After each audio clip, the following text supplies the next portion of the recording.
FNAF World. You either love it a lot or you hate it a lot. But I think we can all agree it's really damn easy. So what if we could make it more difficult? What do you mean look up FNAF World challenges on YouTube? Okay, let me just see real quick.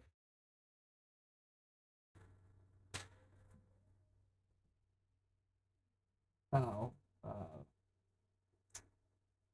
well, okay. Okay, I think I have another idea. Just let me get it open real quick.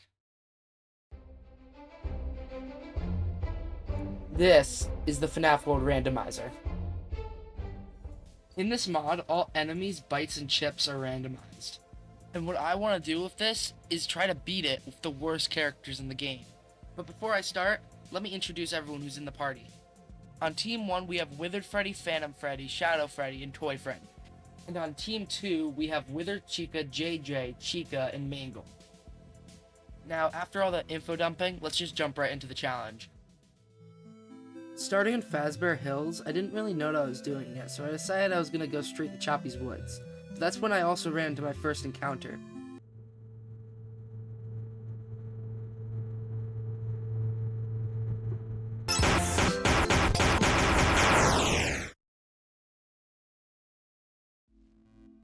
After that battle, I realized something that's going to be really important for this challenge.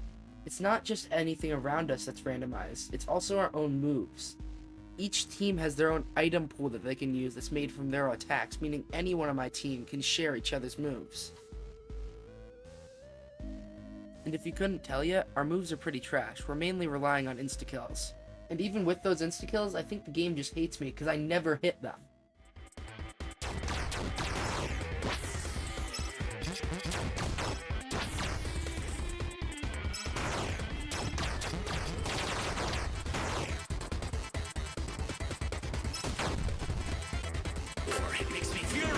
After dying in a lot of dumb and stupid ways, I was finally able to make it to Choppy's Woods. And without much to do there, I went back to Fazbear Hills in order to beat the boss that was there. My first attempt went exactly how you probably expected it to, but my second attempt I got a really decent roll. Even with the easier enemy, I didn't really think my team was gonna win, but that was when Phantom Freddy decided to prove me wrong by hitting this.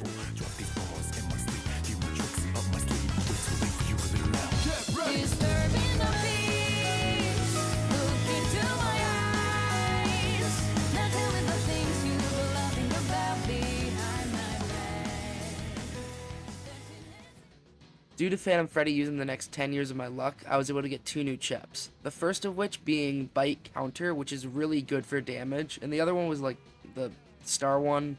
It doesn't really do anything, it sucks, so I'm just gonna move right past that.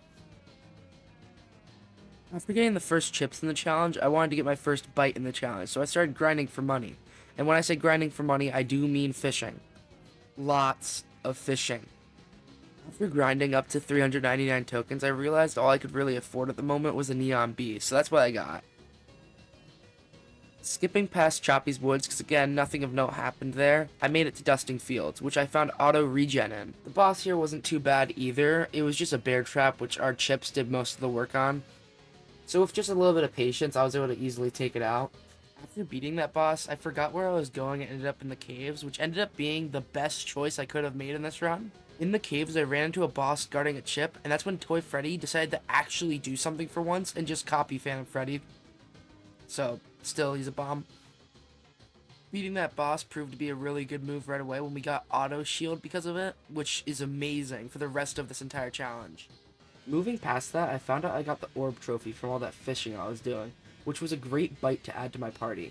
And after finally remembering where I was supposed to go, I made it to Lily Gear Lake. All you really need to know about Lily Gear Lake is that all the fights went like this, this, and this. It makes me furious. Not long after, though, I decided to backtrack back to Choppy's Woods and go to the caves there. I didn't expect anything crazy, I just wanted to get a few chips before going to the graveyard, but after I murdered an innocent Phantom Foxy in cold blood, I found auto gift boxes. And I think that's a good enough reason to justify what I did. I have to break your neck. It's just the way it is. I'm just a messenger. And after picking up some more bites, nothing was really stopping me from going straight to Black Tomb Yard. In the area, I ran into a golden endo, which I was demolished by, but before being killed, I realized how good Team 2 actually was. You see, up to this point, I've been relying on insta-kills to kill everything, and if not, I'm just running away. But during this fight, I actually looked at what Team 2 could do, which it had prize ball 1 and 2, which could actually do damage. And although I lost the fight still, I got pretty far into it before dying, which made me think if I just swapped the Team 2 at the beginning, I could probably win. And not long after in the caves, I ran into a gold endo again. What I did first in the fight was make sure to debuff him on Team 1 before I swapped the Team 2 to do as much damage as I could. And once I swapped the Team 2, I would just spam prize ball 2 and 1 and hope for the best. And although the fight took a while, I was actually able to win in the end, getting me 1,000 Faz coins. And after that win, I used the same strategy shortly after to beat a tiny version of Scott. I was on a winning streak, and with that, I made my way to the Pinwheel circus. During the Pinwheel circus, I finally realized this challenge was kinda getting easy. My team might not even be considered bad anymore. In all honesty, this video was supposed to be a little bit longer, but I cruised the game in about 2 hours in this challenge. And making it to the button bosses, I was really hoping they'd give me a challenge. Oh hey Foxy, what you looking at over there? Oh come on, maybe the next button boss will be better.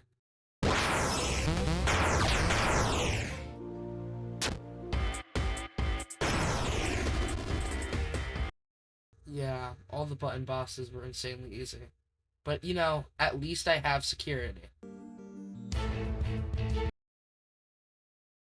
You're kidding me. But hey, I'm playing in hard mode. At least Scott will be a fun end. You're kidding me!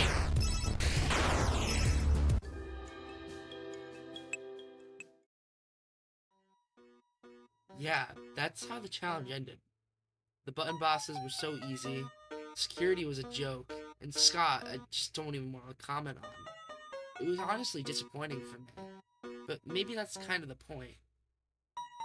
I had fun making this video and playing the game even more. Like I said at the beginning of this video, FNAF World's a damn easy game. And I don't think the randomizer mod was going to make it any harder for me. So that's why I decided to do the Halloween ending. After beating the game, I found out there was a portal that spawns in Fazbear Hills that brings me to the Geist Slayer. If you don't know, the Geist Slayer is from Update 2 of FNAF World, better known as the Halloween update. The main gimmick of the Geist Slayer is that you need the Halloween characters to beat it because of a certain feature in it called air. You see, the air in the Geist Slayer is actually toxic, and you need an attack from the Update 2 characters called Air Bubble to be able to breathe in it unless you want your health to rapidly decrease. And guess what attack we don't have? Yeah, Air Bubble. And not even Prize Ball can do anything to help us because it doesn't have Air Bubble as one of its possible moves. That means that every fight in the Geist Slayer was a race against the timer to hit an insta-kill. Once I finally made it to the boss, I realized by the time I know who I'm even fighting, I've already lost half my health. I had so many close calls and good rolls with this boss, but it seems I could never beat it in time. So, before my night ended and had to go to work tomorrow, I decided to give this boss one last try. The battle started off good, with me getting a pretty good roll of some sort of cake monster as my enemy, but I still didn't expect much with how the other attempts went. With my gift boxes running out at the quarter-way mark, I wasn't expecting to last much longer in this fight, but that's when my Freddy team did this.